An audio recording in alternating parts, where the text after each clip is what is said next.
અહીંયા ટ્રેક્ટર લઈને વાંધો હરપ ઘોડો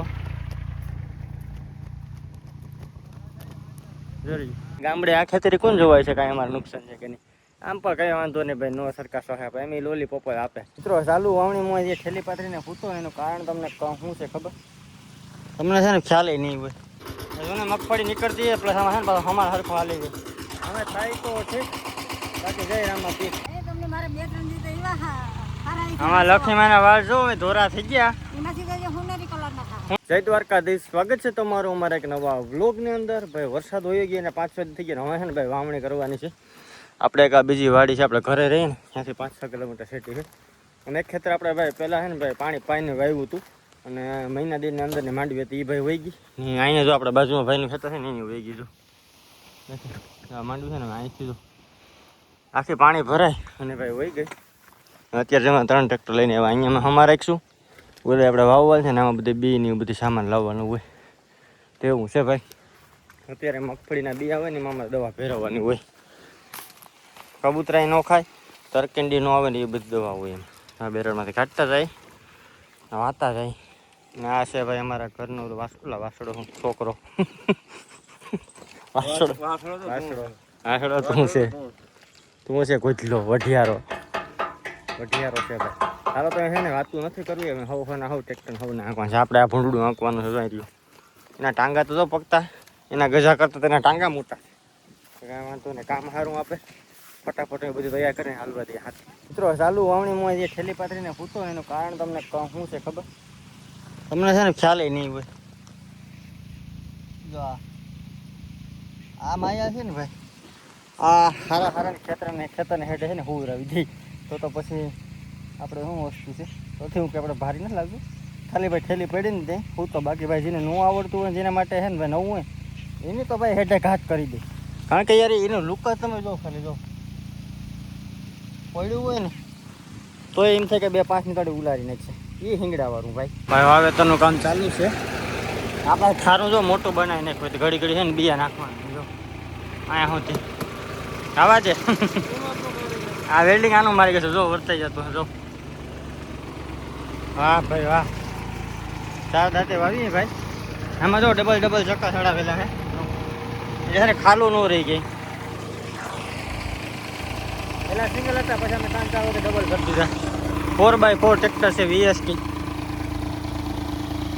વજનમાં ટૂંકમાં છે ને હળવું આવે ને એટલે આપણે આ ટ્રેક્ટર બેસ્ટ લાગ્યું હોય બધા ટ્રેક્ટર હાંકી લીધા આપણે એક કંપની હાંકી લીધી ભાઈ સૌથી બેસ્ટ આ ટ્રેક્ટર લાગ્યું આપણે ટૂંકમાં વાવેતરની અંદર અને એમાં હાથી આંકવા હોય ને એમાં બાકી ટોલીમાં છે ને પછી એમાં જમાવટ આ ટ્રેક્ટરમાં ભાઈ સાચું કોણ નથી આવતું હા એ તો બતાવ્યા પારવી થાય કે ઘાટી થાય જરા કહેજો કોમેન્ટ કરી દેજો બરાબર ને હા જો ભાઈ એટલે ટોલીમાં ટૂંકમાં છે ને ટોલીમાં તમને કહું ને આ ટ્રેક્ટર છે ને નથી બેસ્ટ આવતું બાકી ખેતીના કોઈ પણ વસ્તુમાં બેસ્ટ રીતે બેસ્ટ હાલો તો વાતો કરતા હું અડધે ખેતરી પૂકી જાઉં ને આપણું વાંધો બરદ બાંધો એને હજી પાણી નથી પાયું પાવાનું છે જરિયો જો કેમ છે બાકી ના ગદનો ઊભો હોય તો એક આંખ વાળો રૂડો લાગે કોઈ ખેતરમાં મિત્રો વાવણી કરીને તો આપણે છે ને ભાઈ બપોરે હાલે આવ્યા અને બીજે ક્યાંય હોવાય એવું છે નહીં કેમ કે ઘરે છે ને ભાઈ લીલું હું કેવડાવતું થોડું ટ્રાય કરી હતી અમે છે ને ભાઈ સવારે છે ને વાવવાનું કરવાનું છે ચાલુ તો અત્યારે નાહી ધોઈ એકદમ ફ્રેશ થઈ જાય ને સવારે મળીએ બીજા દિવસનું ભાઈ મોર્નિંગ થઈ ગયું છે અટાણે પહોંચી ગયા છે આપણે બીજી વાડીએ આ આપણે મગફળી પહેલાં વાવી તો કેવી થઈ ગઈ 1 થી 10 દિવસ પાછળ આપણે આ મગફળી વાવી જો પણ આ તમને હાઈ રોટણ સીધી દેખાય ને ભાઈ એ મગફળી આખી ફેલ થઈ ગઈ અને ભાઈ વરસાદ જે કહેતા ને ખાલી 2-5 ઇંચ એવું એને છે ને હું તમને ખાલી આ વિડીયો બતાવવા મગફળી 2-5 ઇંચ હોય ગઈ જો આમ તમને હાયરું દેખાય ને પણ આમ તમે જો ફટાફટ તમે જોઈ એટલે આખી આ મગફળી આપણે છે ને આખી પાડી નાખવાની છે પાછી વાવવાની છે ટ્રેક્ટર લઈને આવી ગયા કારણ કે ભાઈ અમે તમે જોઈ લો હુકાતી જ જાય જો આવડું ખાલું છે ને એમાં જો છોડવો હુકાઈ ગયો લાગટ હુકાતી જાય જો એટલે ભાઈ મગફળી પાછી વાવવાની છે ને એટલે આ સુરતમાં 20 ઇંચ મેં ને દુકાનમાં પાણી કરી ગયું ને તો અહીંયા પબ્લિક એમ ને અહીંયા તો બધી દેખતી હોય હાજી પબ્લિક ભરી છે સિટી બાકી આ ગામડે આ ખેતરી કોણ જોવાય છે કાંઈ અમારે નુકસાન છે કે નહીં આમ પણ કઈ વાંધો નહીં ભાઈ નો સરકાર સહાય આપે એમ લોલી પોપો આપે ગજબ બેજતી એના કરતા અમે ખુદ મહેનતથી વાવી દઈએ અહીંયા ટ્રેક્ટર લઈને વાંધો હરપ ઘોડો જોઈ જીઓ વાહ પાપા કોબરાઓ બીજી વાર મગફળી આપણે વાવી દીધી તો આ પેલી મગફળી શું પડી હતી આ ખેતર તો લાગે છે ભાઈ એમ થાય કે ઊભું નથી ગમતું લો એવું હાવ ખેતર થઈ ગયું કારણ કે યાર એકવાર મગફળી વહી ગઈ પછી એ ખેતરમાં છે ને ભાઈ મજા જ ન આવે વાવવાની એમાં છે ને ભાઈ આપણે આ મીંદડા મારી એને મગફળી નીકળતી પ્લસ આમાં છે ને પાછું અમારે હરખું હાલી ગયું અમે થાય તો ઠીક બાકી જય રામમાં પીક ફાઇનલી ભાઈ આપણે એક વાડી વવાઈ ગઈ છે ને આપણે આવી ગયા છે ઘરે જે ખેતર છે ને ભાઈ ત્યાં તો આ છે ને આપણું ઘર છે ધર્યું નારિયેરી છે ને એ આપણું ઘર છે ને આ છે આપણું ખેતર અહીંયા જો ભાઈ વાવણી ચાલુ કરી દીધી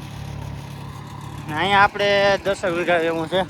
આ વીઘા 10 વીઘા ટૂંકમાં હોવા જાય ને પછી બીજો છે 3 વીઘા જેવું 3 વીઘા પછી આપણે ભાઈ વાવણી પૂરી અમે છે ને ભાઈ પહેલાં આપણે ખેતર વાવવાનું છે તો આપણે રીંગણા વાપરવાનું સંજયભાઈ વાવતા રહે હાલો હવે કામ એવું વર્ગી જાય વાવણી કરતા હોય ને છા આવે ને તો એવી મજા આવે કાં લક્ષ્મીમાં આમાં લક્ષ્મીમાના વાળ જો ધોરા થઈ ગયા હુનેરી એવું છે કાણું થઈ જાય એમ ને ક્યાં તો તમે મારે એમાં ધોરા થઈ તો અમે એમ એવું છે તદી હા આપણી ટિકિટ કપાઈ ગઈ એમ કે ભાઈ 5 વીઘાનું ખેતર તો બીજું હે આ જો ટ્રેક્ટર આંક્યા ખેતીનો મસાલે 45 વીઘા જમીન છે ને તો જો ટ્રેક્ટર આંક્યા કેટલો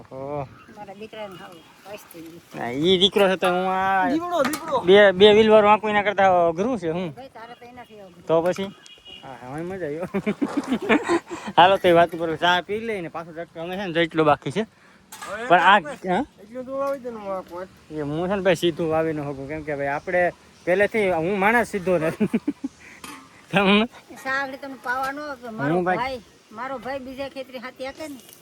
એની દયા આવી કે તમે અહીંયા જલ્દી સા દઈ આવો એવું છે સરસ તો અમે જો ખાલી ખૂણો એટલો બાકી છે ને હજુ તો બીજું 3-4 વીઘા બાકી છે પણ હજી 1-2 દી પછી વવા કારણ કે અહીંયા પાણીને ફૂલ ભરત છે ચા પી લઈએ ભાઈ બીજા દિવસનો બપોરને પણ રૂંઢો થઈ ગયો છે ને બીજા દિવસે રૂંઢે વ્લોગ મેં ચાલુ કર્યો અત્યારે કેટલા 3:30-4 જેવું થઈ ગયું છે